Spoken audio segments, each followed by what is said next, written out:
good day. I'm here to teach you the different types of anatomical movements. But first, before we tackle on anatomical movement, I want you to know what is a movement. What is a movement? Movement is without going into complicated physics explanations and equations. Movement involves an entity moving from point A to point B. The movement is carried out around a fixed axis or fulcrum and has a direction. Anatomical movements are no different. They usually involve bones or body parts moving around fixed joints relative to the main anatomical axis through sagittal, coronal, frontal, and etc. And now you have an idea about the movement. Let's move on to the anatomical movement. What is anatomical movement? Anatomical terms of movement are used to describe the actions of muscles upon the skeleton. The terms used assume that the body begins in anatomical position. Most movements have an opposite movement, also known as an antagonistic movement. Anatomical movements can be defined as the act or instance of moving the bodily structures, or as the change of position in one or more the joint of the body. Joints actions are described in relation to the anatomical position, which is the universal starting position for describing the movement. And now let's going to perform the different types of anatomical movements. Let's start with the angular motion and circumduction. Angular motion is defined as the motion of the body about a fixed point or axis.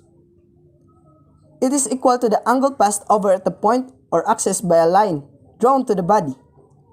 Circumduction is the movement of the body region in a circular manner, in which one end of the body region being moved stays relatively stationary while the other end describes a circle.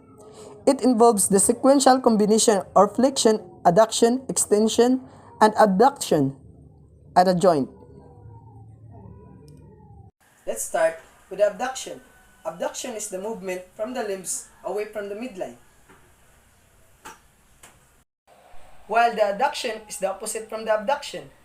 Adduction is the movement from the limbs towards the body's midline. Next is the circumduction. The circumduction is the circular motion of the shoulder or the limb. The next is the dorsiflexion and plantar flexion. Dorsiflexion and plantar flexion are movements at the ankle joint or foot, which is a hinged joint. Dorsiflexion is the movement of the foot upwards, so that the foot is closer to the shin, while the plantar flexion is a movement in which the top of your foot points away from your leg. You use plantar flexion whenever you stand on the tip of your toes or points your toes. The dorsiflexion. Dorsiflexion is the movement of the toes upward. The next is the plantar flexion. Plantar flexion is the movement of the toes downward. Next is the elevation and depression. Elevation and depression occur when the structure moves in a superior or inferior direction. Elevation. Elevation is moving the limb upward, while the depression is moving downward. It is the opposite of the elevation. The next is extension and flexion. Extension occurs when same plane as flexion, except that it increases the angle between articulating elements. In fact, it is the exact opposite of flexion. An example is extending the arms in both sides. While the flexion is the movement in the anterior and posterior plane that reduces the angle between the articulating elements. One example is when bringing the hand towards the chest, that is flexing the joints of the arms. Extension, extending the arms in both sides. Flexion, bringing the hand towards the chest. The next is gliding. Gliding course, when two opposing surfaces slide past each other between carpals and tarsals and between the clavicles.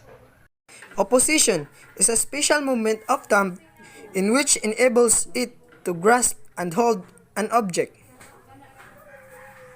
Pronation and supination refers to the rotation of the end of the radius across the anterior surface of the ulna. This rotation moves the wrist and hand from palm facing front. It is called supination. Palm facing down is called pronation. Next is protraction and retraction.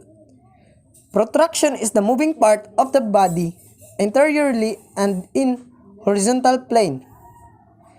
Is in jutting the face forward to gain distance at finish line. While the retraction is the reverse movement of the protraction, as in pulling the jaw back towards the spine. The next is the rotation. The rotation involves the body or the limb in a longitudinal axis, as in rotating the arm to screw in the light bulb. This is the end.